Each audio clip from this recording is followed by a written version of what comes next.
కొండ నాలుకకు మందేస్తే ఉన్న నాలుక ఊడిపోయింది. లావు తగ్గాలని వాడిన మందు ప్రాణాల మీదకు తెచ్చింది. బాధితురాలు ఏకంగా కోమాలో కూడా వెళ్లిపోయింది. వరంగల్ జిల్లాలో హెర్బాలైఫ్ పంటగట్టిన మందులు వాడిన ఓ మహిళ పరిస్థితి ఇది.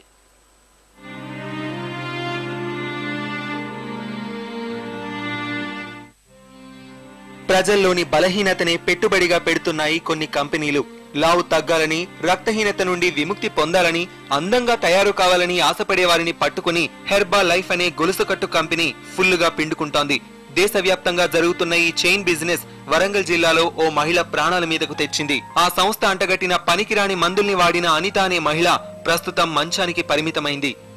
వరంగల్ జిల్లా మహబూబాద్ కు చెందిన అనిత నాజుగ్గా కావాలనుకుంది. ఈ నేపథ్యంలో ఖమ్మంకు చెందిన ఓ జంట హెర్బలైఫ్ ప్రొడక్ట్స్ ను పరిచయం చేశారు.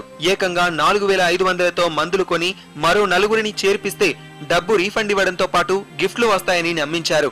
వీటిని కొన్న అనిత పౌడర్ ను పాలల్లో కలుపుకొని తాగడంతో రియాక్షన్ కు గురై కోమాలోకి వెళ్లిపోయింది.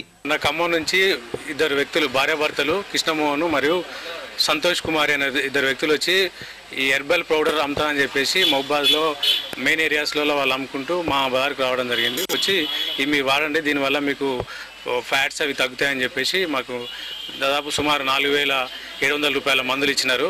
వాటికి బిల్లు కూడా ఇవ్వలేదు. బిల్లు అడిగితే రేపు ఇస్తామని చెప్పినారు. బిల్లు కూడా ఇవ్వలేదు. అది వాడిన వెంటనే మా మేడంకు బాగా రియాక్షన్ అయ్యి కోమంలోకి వెళ్ళిపోయింది. వెంటనే నేను పక్కన ఉన్న హాస్పిటల్ తీసుకుపోయి ట్రీట్మెంట్ చేయడానికి డాక్టర్ను సంప్రదించగా డాక్టర్ కూడా సీరియస్ అని చెప్పి అడ్మిట్ చేసుకుని చెప్పినాడు. రిక్వెస్ట్ చేసి అడ్మిట్ చేసుకున్నారు. చేసుకున్న తర్వాత ఆ ట్రీట్మెంట్ జరిగి కనుక కోమాలోకి వెళ్ళిపోయి మామూలు స్థితి రావడానికి దాదాపు ఒక 12 అవర్స్ పట్టింది.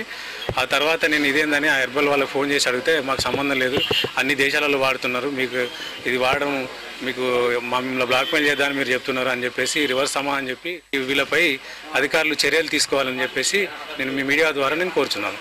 అయితే హెర్బాలైఫ్ మాత్రం తమ మందుల వల్ల అనితకు ఈ పరిస్థితి రాలేదంటోంది. అది ఒక్క రోజులో వచ్చిన సమస్య కాదని అంటోంది. ప్రస్తుతం అనిత చావు బతుకుల మధ్య ఆసుపత్రిలో చికిత్స పొందుతోంది.